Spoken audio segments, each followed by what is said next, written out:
Hi, and welcome to Marketing Adventures with Carmel. Remember, if you're watching this on YouTube, please hit that subscribe button and, of course, the little bell so that you will get a reminder of every time we have one of these amazing interviews that I'm just about to introduce my amazing guest. If you're watching this on social media, give us a thumbs up or a like down below as well, and ask us any questions when you hear the interview, and we can get back and make sure myself or Christy will actually answer those for you. So, welcome, first and foremost, Christy, to Marketing Adventures with Carmel. Thank you so much for having me. I'm so excited to be on. It's absolutely my pleasure. But let me introduce you properly. So, we're going to talk today something that's really important in business, and it's the difference between marketing and selling, because quite often they're clumped together and in a high chunk. And I don't like any of that marketing or selling stuff, and they're two completely different things. So let me give a little bit of insight into who Christy is. So Christy is the president and founder of CEO Learning Systems, an organization focused on helping business leaders be better, generate more money. Isn't that what we're all here for? Give me the money. And make a bigger impact in this world. So while we love what we do, and quite often as business owners, that's why we started the business. We love what we do, and why not work for ourselves? If you're not making the money you need to make to sustain yourself, well, then all you have is a hobby. You don't actually have a business at all. So Christy is an international speaker, trainer, coach, author, and she loves helping people and companies get out of their comfort zone. So for over 30 years, goodness me, we you don't look as if you could be doing this for over 30 years. It has allowed you to learn in this industry the best ways of working with people, and with the most recognized Fortune 500s and startups and not-for-profits around the globe. So we're going to dig into getting to know Christy a little bit more. And her true gift is helping clients cut through the clutter that's holding them back. And this is what we've talked about before. I'm sure in some of the other interviews, we've talked about the overwhelm and that clutter that gets in the way of us actually walking through and being the success that we want to be. So it helps them to build momentum, increases confidence, and produces immediate wins as well. So, Christy, welcome. I'm so excited to be talking about this topic because it's so relevant in business. But before we dig into that, tell us a little bit about Christy and how Christy has come to here to be teaching and educating and helping people in this area. Yep, I'd love that. So I, like many people, started my life in corporate, right? That's where I started my humble beginnings. I started in sales, actually. So it's always been near and dear to my heart. I sold manufacturing chemicals to some of the greatest manufacturers out there, Texas Instruments. So people that made everything that we wear, we eat, we use, we build today. I sold chemicals to them, and I did that for almost 10 years. Then I moved inside of a corporate office and I trained salespeople who were coming out of college or university, and then sales reps who came into our company. So I spent about 4 years doing that. I loved what I did, but I stopped enjoying where I did it. And I was sort of out of balance. I was traveling all the time. I was newly married. And I remember standing in Kansas, and I was standing in front of 36 leaders, and I asked them as their introduction to tell me something that they did for fun outside of work. And as they introduced themselves and told me their hobby, I realized that I had absolutely no hobbies, that I worked. That was the only thing that I did. And I knew that I had to make a change. So I came home and I talked to my husband, and my husband said, well, why don't you start your own consulting company? And I had to stop there because I didn't grow up in an entrepreneurial household. So that was never part of my vocabulary. It wasn't anything that I had ever dreamed about. The plan was to go to the university and to get a great job in corporate and to sort of climb the ladder, right? And so I asked him, can people do that? Do they just start companies? And so for 6 months, I really put the plan together, and I left corporate 20 years ago. And, this sales conversation, I'm so passionate about it because I had sold for 10 years. I had awards on my walls. I had accolades. I was recognized within the company as, taking these underperforming territories, turning them around. And yet when I started my own business, I struggled with selling myself. And there is something different about selling a corporation or an organization that's very well recognized in the industry and has that brand recognition behind it.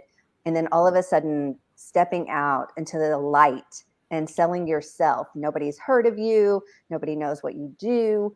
And it's very scary. And I wouldn't have thought that because I had trained salespeople. I had, done sales myself for many years. And yet it was kind of terrifying that I did it.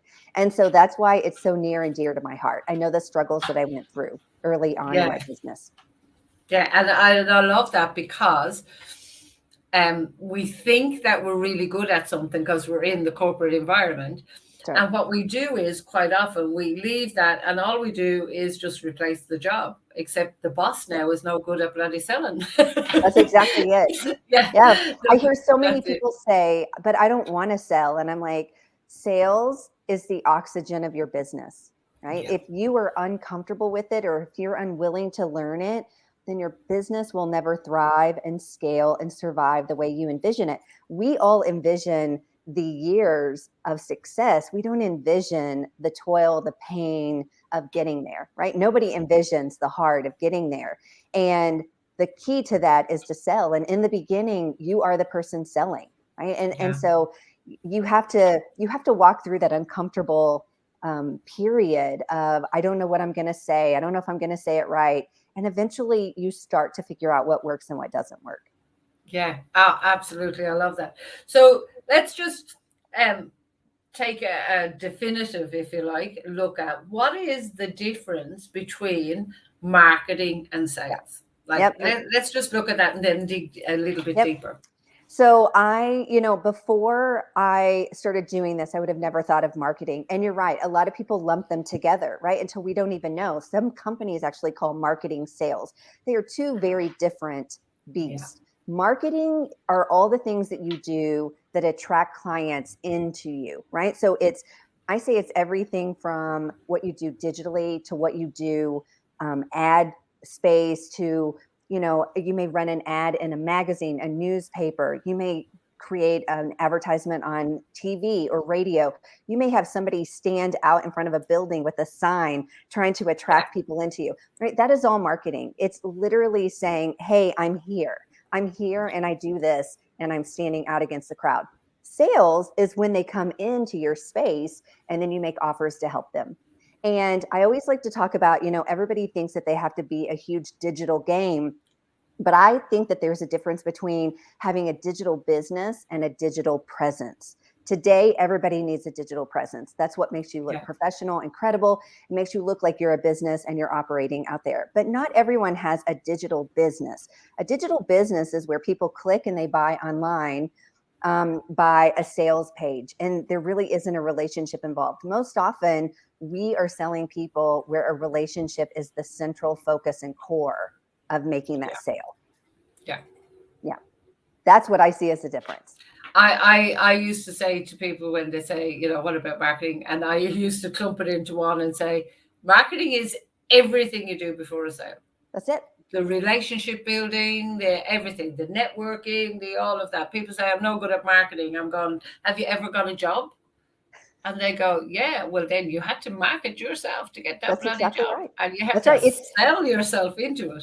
That's right. I even think of sales and marketing when you are looking for a job, right? Not just your own business, but when you're looking for a job, the marketing is the resume, the putting it out online, the making your network aware that you're looking for a position and a new job opportunity. The sales is the interview when you're selling them.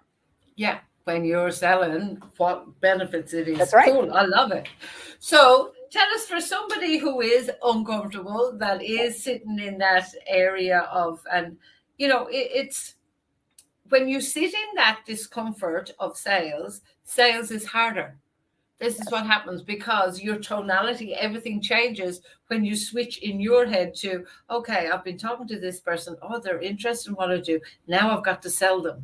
It's that internal dialogue almost, and it can happen in a second. And you're going, well, yeah, I'll just help you. Or, a lot of people say, don't bother, pay me what you think it's worth, because they get so uncomfortable with it. Mm-hmm. So what are some of your insights or tips or guidance that you can share somebody that's in their own business now, like you were in the Right. beginning, and they're finding that they're bloody rubbish at sales? How can Well, I they think, change that? I like to think of sales even a much broader picture in that we are all in sales, right? I like to say that when I want to go out to dinner on Friday night, I sell my partner on going out versus staying in. I sell Yeah, my kids on doing homework, right? We are in the business of sales. It's just that we don't think of it that way.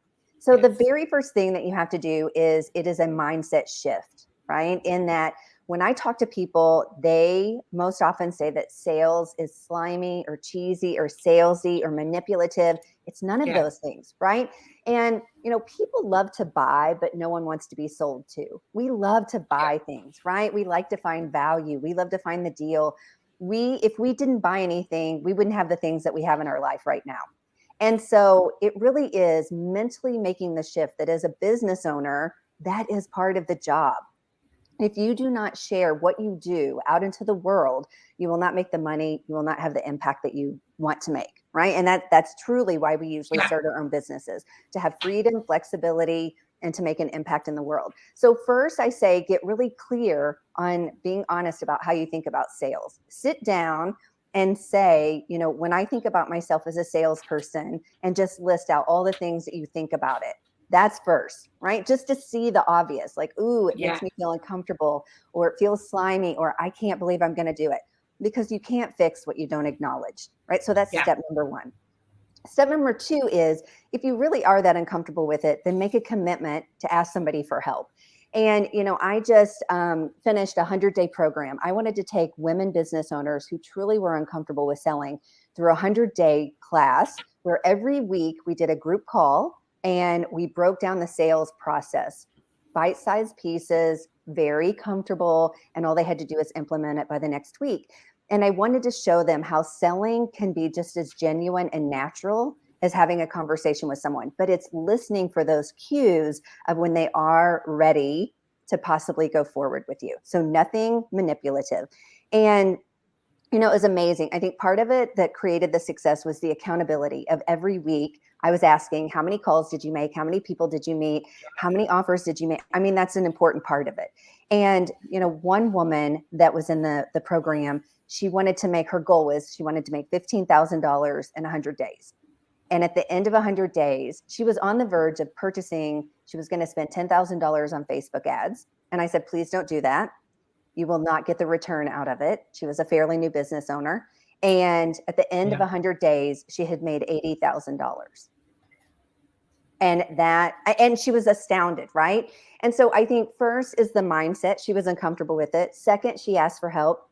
Third is that there really is a process, right? And it is understanding that you sort of lead the call. I find so often that we get on these phone calls and we are so uncomfortable with selling that we let the client or potential client sort of lead the call instead of us really have an agenda while we're on it. And to move it forward, it is about doing business with one another.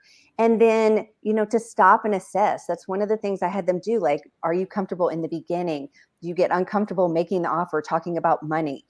Part of it, I firmly believe, comes back to belief. When you believe so much in what you're doing and what you're offering and what you're selling, then you have such passion and energy around it. You are excited to tell people how you can help them. Right. Yeah. And so I literally have a belief scale and I make clients go through, where are you on the belief scale? If you are uncomfortable sharing what you do, how you help people, then your belief is really low. And as it moves up, and I say the three things that you need at the beginning of a business is you need confidence, you need clients, and you need cash. Those are the three things that you need to I get love started. Right? it. We don't So need to true. invest in we don't need to invest in expensive software. We don't need expensive funnels. We don't need all of that. We really need confidence, clients, and cash in the beginning. Yeah, absolutely. Especially as you say at the beginning, because Yeah, we can't continue.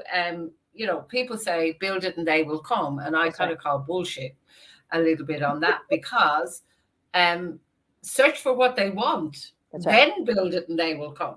That's right. There's a step missing in the build it and they will come, because you're passionate about it, you've learned something, that's fine. Yes, more people will want that, but they won't want that in your language. They'll That's want right. that in how And they language it, if that yes. makes sense. Well, and I, And I ask yeah, everyone to Google what you think your clients are looking for. They don't use the words that we're using. We use the fancy language and the terminology. They're looking for a solution to a problem. yeah, that's one of my things in all of my workshops. I've I always know. said is, what do I say? What is your ideal client Googling in the middle of the night? Like, what's keeping them up? And That's if it's a exactly it. relationship thing, they're going like, "Why am I single?" They're not just saying how to boost your relationship and feel flowery all day. They're going, "Why am I single? How can I find a man?" Or whatever that is. That's it. Yeah, yeah. Keep it What's really wrong with simple. me? That's Yeah. right. Oh, Yeah. this is the thing. So the process is the process is another saying I always use. And when you learn the process, whether it's selling, marketing, or whatever, the process is the process. It When I is. build a marketing campaign for somebody, they'll say, "Oh," and I go, "Here's the process," and they go, "Ah." So when you put them in, the overwhelm's gone. It just take the steps. That's That's it. exactly it. So tell us, what are the elements of a sales conversation? Yeah. So a sales conversation, from the beginning, you really take charge and leadership of the conversation with the prospect or the potential client. And that is, I have about 30 minutes. Here's what I would like to get out of the call today.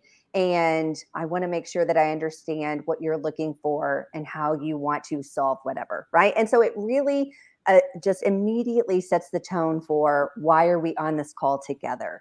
And I think that so often gets lost when people are uncomfortable. Oh, I just wanted to connect today and see how you are. No, we're actually on here in order to do business together, right? The answer Yeah, may be no at the end, but it's still how we're going to do business. And then literally getting into, asking them, okay, so tell me about whatever it is that you do, right? Tell me about where you are right now in relationship to this, yeah, and just let them talk.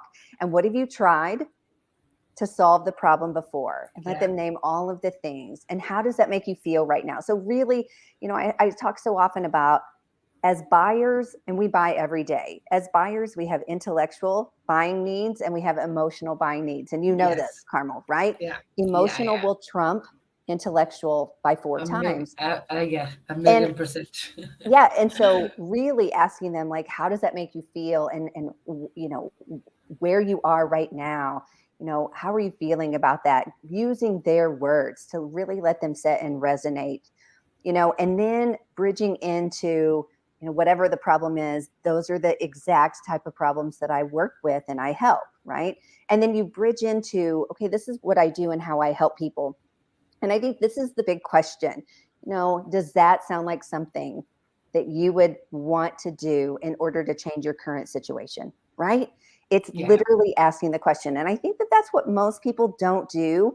In fact, I always say that telling isn't selling. We tell people a lot about what we do, but we fail to ask if they want to buy the solution, right? If they want to change the problem, if they want to resolve it. And I think that that's the key piece. People think if I just tell everyone what I do, how I help clients, that they'll remember me, they'll come to me, they'll automatically buy. But most people don't.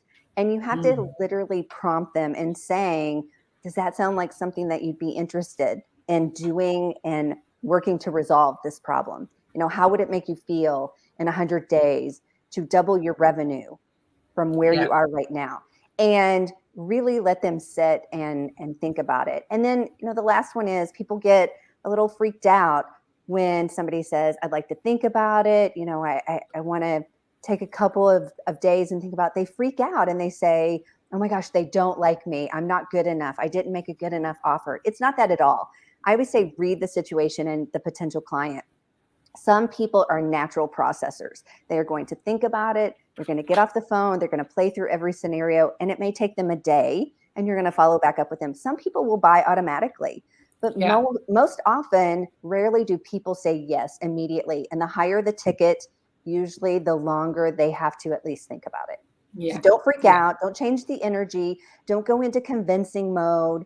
Don't go into desperation. It literally is just sitting there with confidence that, okay, if this is the right person, they will end up yeah. coming to you and working with you. And if not, then they should not sign up and work with you. Yeah. And it's about, in that case, saying, that's okay, I'll follow up with you in 48 hours or whatever, like really Absolutely. being honest with them and then actually following up, Yes. of course, which is really important. Well, and I think the one thing that most clients are shocked when I work with them is, and you also have the opportunity to say no if you do not want to work with the client. And I've done that before. I've said, I don't think that you're in the right space to work with me. You know, I'm not sure that this is the right program. I'm not sure this is the right work. You know, that is my way of saying, no, this is not a good fit for us. Yeah. And in that situation, I always say, I think that there's somebody else I could introduce you to that may be a better fit for you. Right. Yeah. So it's literally, and I say this, it's literally having leadership in your business. You are the business owner. You are the leader. You do not have to say yes to everybody. You have the option of saying no and choosing the clients you want to work with. Yeah. And I've done that myself. I actually ended up saying to some people, I even took it on board myself. I said, I don't think I'm the right person for you, but I'll be able to put you in the right direction of somebody that you can have a conversation with, I think might be more suitable for you. Because I was like, there's no way no one I want to work with this person. How do you know? It's like warning. Warning, we're Robinson. That's it. We're showing our age now. So one of the things that sometimes some of my clients and other people, I hear them say, is they get a little bit of a shock when, you know, the person, depending on who your target market is, but sometimes people are quite direct and they're used to being sold to, so they don't want that selling to. So quite often people will go, well, how much is it? Yep. So when you get that question in your sales calls, how do you handle that one? Yeah, it depends on where we are in the process. If somebody just says, well, how much do you charge? I always pause and say, well, let's talk about what it is you're looking for. And it doesn't matter what I'm charging if it's not the right solution for you, right? So, you know, there will be many times I'll be at a networking event and someone will say, well, you're a business coach, you know, or you're a sales coach. How much do you charge to help people? And I always say it depends on what they're looking for and what the result is that they want, right? So, you know, you would never go in and ask a consultant how much they charge if they don't even know what they're quoting for, right? This is, we are not a supermarket where you go in and you're buying bread. This is, you know, this is a variable about what it is that you want out of it. And am I the right person? And then how much the solution is, right? Because I have different things. I do the 100-day class and program. I do one-on-one coaching. So what is it that we're looking for before you really hold me to that? And I think when people ask about price, I always caution about this, then if you allow them, they will control the conversation, right? And you have to take it back. You have to take the control back. And, you know, I mentioned that I was in sales for 10 years and I had a client at one point. I had been in my sales career probably 7-8 years at this point. And I was taking a client over from another salesperson and I called to schedule that first appointment so that we could meet one another. And he said, okay, yeah, we can set up the appointment. But before you come in, I would like for you to send me an agenda of what we're going to talk about. And then I'll look at that and I'll contribute what I want to talk about. And that way we'll maximize our time together. We'll make the most of our sales conversation. And it was the first time that had ever been done. And at first, you know, when he said that to me, I was like, wow, like he's really focused. But I went in and it was such a great conversation. There were no surprises about money or pricing. And it really was the most fruitful conversation that I started then adding that to my other sales calls. And I talk about when you set up the sales conversation appropriately and they know what to expect and you know what to expect, then you remain in control of that conversation. And there really aren't any surprises. And when you have found a client that truly wants to work with you, and this has happened before, price is not the issue at that point, right?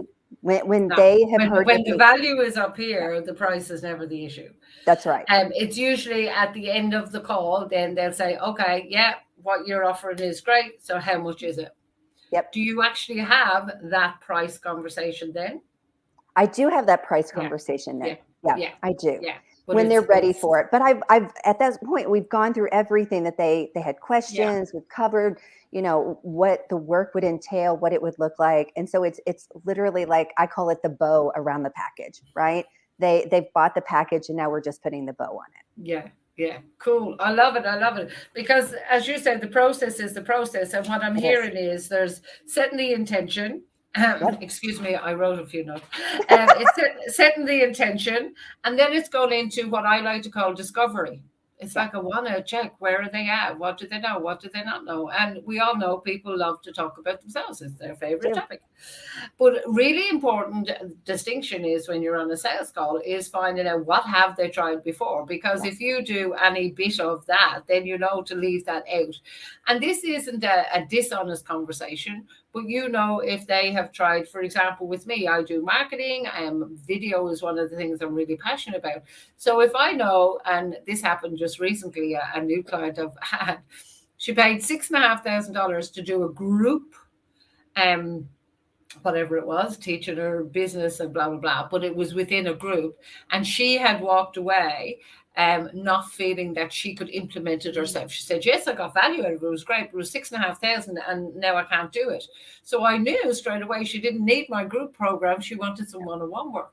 That's right. So by asking the people, you can kind of eliminate, of especially if you have a few things to product you could or to offer, you can eliminate those things and really hone into what's best going to help That's them. right. Yep. Because It is. that's your job is to help them, because obviously you're targeting the people you can help the most. And their job is to find the right person to help them. That's right. Well, and Yeah. I also say that when you are truly coming from a genuine place of helping and serving, it's not about selling the client. It's about truly finding the person that you can help in the best way. Yeah.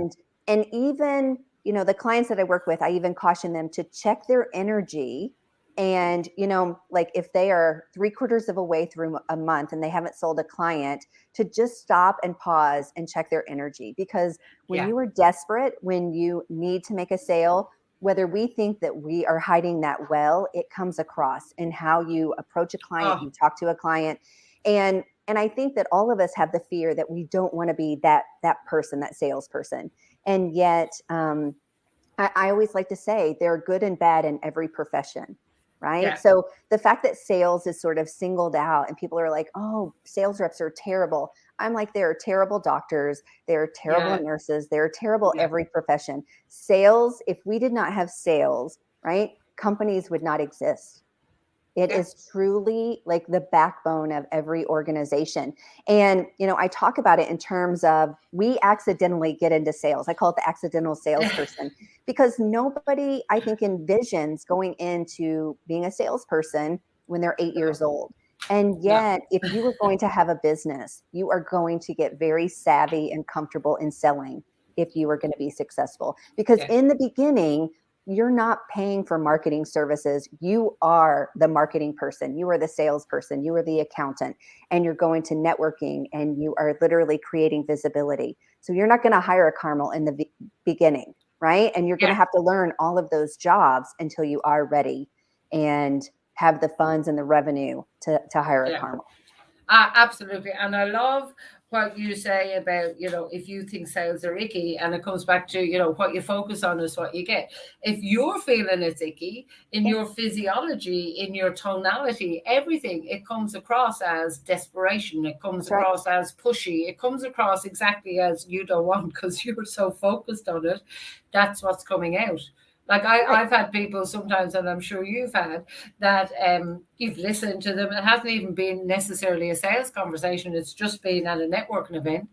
And then they ask you, and you have this conversation, and they're going, oh, okay, yeah, I need that. And I'm like, oh, okay.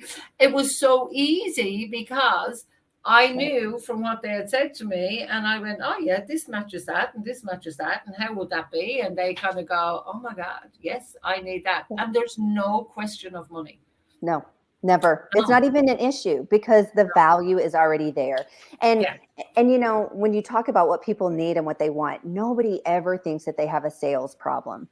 When Yeah. I talk to potential clients, I have a problem finding where my clients are hanging out. I'm like, okay, I have a problem knowing what my offer could connect with them, right? They never have a sales problem. Yeah. They Yeah. have Yeah. all of Yeah. these other problems. And it's really funny because when I say there are clients around you all day long, they are around your fingertips at all Yeah. moments of the day. And they're shocked. They're like, really? Yes, they are. I promise you they Yeah. are. And I think what you said earlier was key is, although we may feel we don't want to be sold to, we want to buy. We We do. want to get, and quite often people are looking for the quick fix. Let's face it, they want the shortcut, they want the whatever.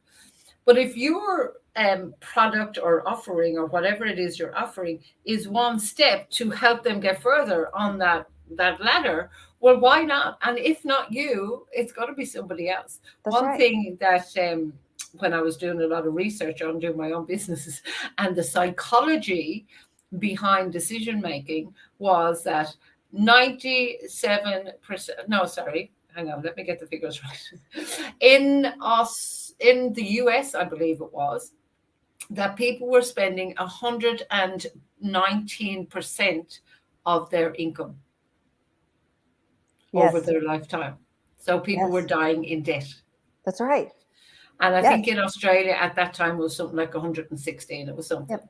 So the fact that people buying is saying, oh, people don't have the money is rubbish because they're already spending the money. That's right.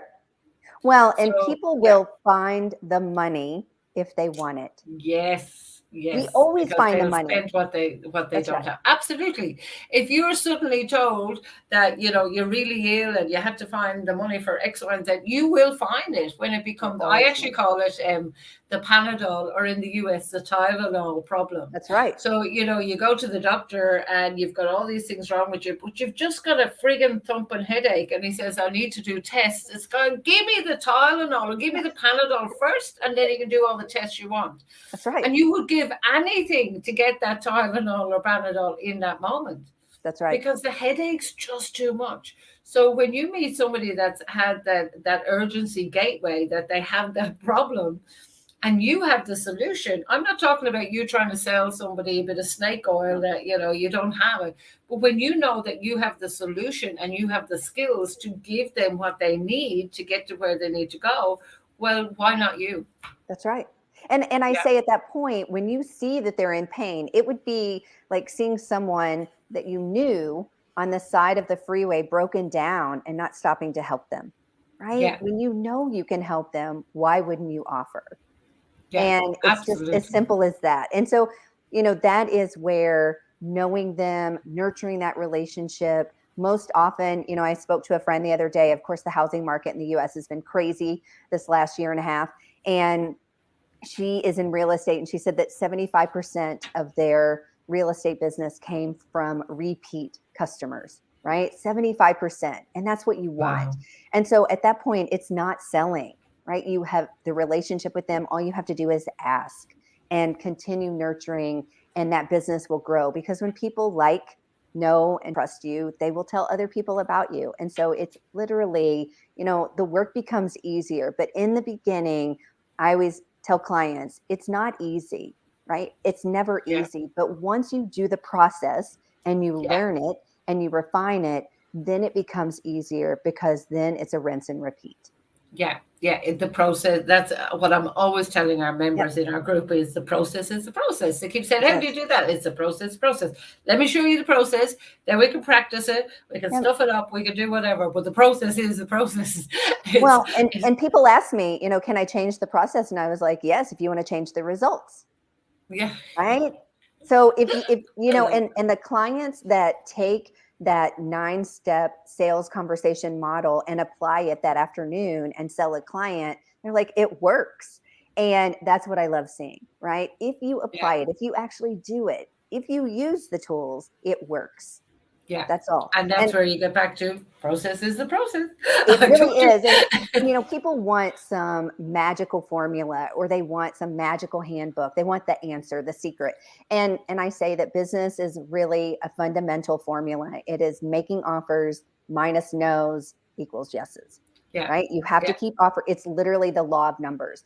You make offers, people will tell you no, and then eventually you'll get a yes. And when you get a yes, you'll figure out, okay, what did I do different?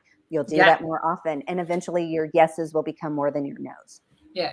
And really your process that you've just described is set the intention, go into the discovery, then stack the pain, really see what pain it is, then bring them to, in coaching terms, you call it a future pace. What would it be like if, then You describe how that is, describe how you can help them, and then ask for the sale. That's actually the process, which isn't that difficult. It's just a matter of the language then around that. That's right. And doing it over and over and over again. Like riding a bicycle, isn't it? I know it is. Yeah. So tell me, and I'm just looking at the time, goodness me, we could talk forever. So tell me about gosh, it's gone straight out of my head, but that's what happens when we go live sometimes. The use of, now that we don't always have the face-to-face opportunity. So obviously there's phone, but what are your thoughts about bringing more and more video into marketing and then into sales as well as a tool? Yeah, I think that video is the quickest way to build know, like, and trust. They get to see you, they get to hear you, they see your style, they can put a voice and a connection together. I think the number one way that you can actually attract clients is by educating them as well. So, giving them what you do in small pieces so that they can like you, they know what you're going to offer.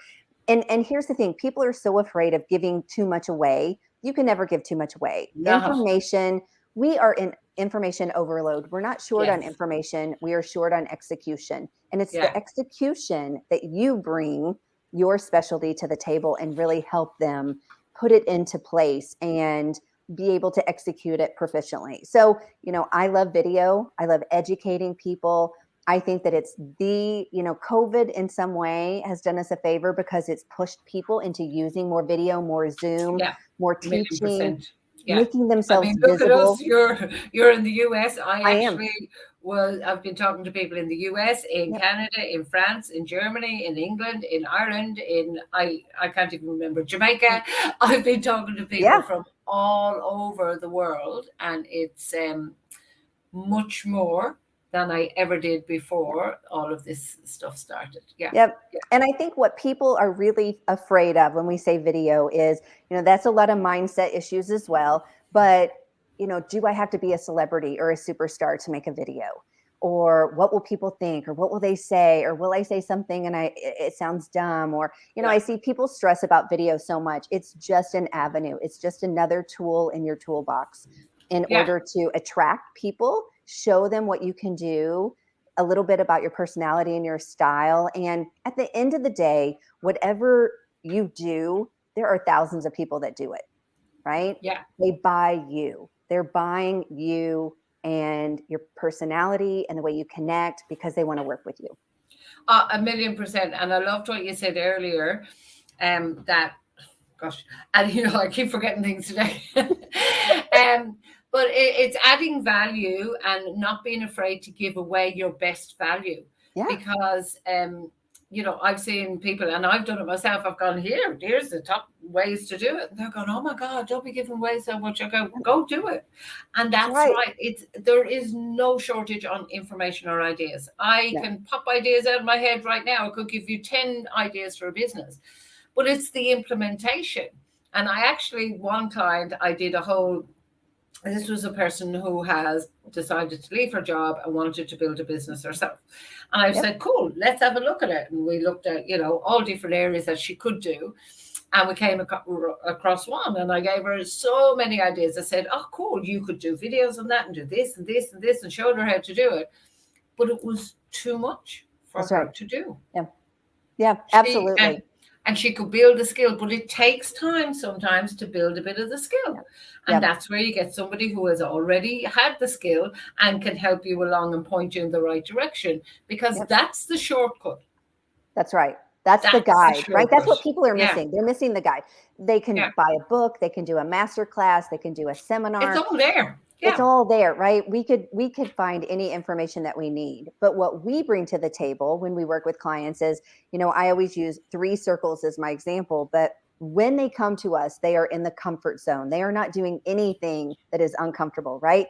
And we want to stretch them to the stretch zone, but not take them to the panic zone. And that's the third phase, right? So, to say to someone who's never made a video or never put themselves out there marketing, okay, you're going to make 3 videos, you're going to put them out. That freaks them out. Okay, Yeah. let's get into it a little bit. And I think we are all terrified of the what ifs. It is working with that Yes. person. I truly believe that if you want to make massive change in your life or in your business, it is working with someone that holds you accountable and leads you step by step until you get there. 1,000,000%. And that's when, and I'm sure you do the same, when I'm working with my one-on-one clients, I do that. When I'm working with my group members, we do that. And obviously we can only go as deep as we can go in those calls. But when it's one-on-one, it's bringing them to that depth that we go, where are you at? That's right. I know the process. I know the steps. And this is often the fact and why I still, to this day, I work with a coach and mentor. I don't know those other steps because I've never been there before. That's right. Like, I don't know how to build multi-million-dollar businesses. I haven't been there yet, but I work with somebody who does and has. That's so right. Therefore, he knows the steps, but he also knows if he brings me, just like we would with our clients, if you bring me 10 steps ahead, I'm going to go into that panic mode. That's right. Yeah. So we need somebody that can guide us along. I spoke in another interview earlier about, like, if you're learning how to swim, you can't see how you're putting your elbow wrong or what you're doing, but somebody outside the pool can. That's exactly what it is. That guide you. Yeah. I that's love exactly that. That analogy is so good because that is us, right? We are seeing, and what I love about it is we see the potential and we believe in them before they believe in themselves, right? Because we know the steps. And often people will say, oh, but you haven't done, whatever it is they want to do. I go, okay, so does Usain Bolt's coach run as fast as he can? That's right. And they kind of go, oh, well, no, he doesn't need to. No, but he knows the structure. He knows the process. Right. He knows how to get them there, but he's not built like Usain Bolt. He doesn't have the physiology. He doesn't have the muscle mass. He doesn't have maybe the age. So it doesn't actually matter that somebody doesn't have exactly what you want, because that was never their dream. Never. But do they know the process to, if sales is the thing that's missing, do they know the process for sales? If marketing is the thing that they're missing, do they know the process for marketing? Well, if the answer is yes, well, then learn what you need to and apply it to your business, because it's always going to be slightly different. That's exactly it. Yes. Yeah. It makes it sound so simple, and yet people are so reluctant to admit that they actually have a problem. I believe, and earlier you said, no, it's not easy. It's not easy, but I do believe it's simple. Yes, it is. The process is simple. The steps are simple. I mean, they're there in every book, and you can go onto YouTube right now and you can find out anything you need to know about sales. You can find out anything you need to know about marketing. But are you going to implement it and actually be profitable in your business? And if you don't, well, then you need somebody to support you. That's right. So anyway, look at the time, my goodness. So if people did want to get in touch with you, so I have your email here. Is email okay? One way they can. So I'm going to pop it up onto the screen there for you. Yeah, email, LinkedIn. They can always find me on LinkedIn. Talking about giving away content. I did a 30-day sales challenge where every day I just wanted to make sales easy and simple. And people said to me, oh, you gave so much information away in 30 days. And I said, the information is worthless unless you implement it. So LinkedIn, email. I'm sure they could find me through your channels. So reach out. I will put up your LinkedIn channel as well along here. So you have your email here. So I'm just going to pop up your LinkedIn channel as well. You're like me, you're kind of everywhere. And that's okay. So people can get in touch with you on LinkedIn or by email that we've just had up. So it's been a pleasure having you. But before we finish, I always love asking my clients or guests, this question at the end of an interview. And that is, if you were not doing what you're doing right now, what would you be doing instead? Oh my gosh, that's such an easy question. I would travel around the world and be a travel blogger. Oh my goodness. I just interviewed somebody that said they would travel around the world and be a travel and food blogger. So maybe we should hook up. You should, and she's in the US as well. So that is so funny that those both came out. That's hilarious. Yeah, Christy, thank you so much for sharing with us your wisdom and knowledge all around sales in particular. And it was a pleasure to have you here. Thank Thank you you so so much much. for joining us. Thank you for having me. It was a pleasure. Thank you so much. So, guys, if you're watching this live, you're watching this later, you're watching on YouTube, social media, make sure you give us a thumbs up or you subscribe if it's on YouTube. Make sure you put any of your questions below and we will get back and make sure that we answer them for you too. But for now, it's bye from me.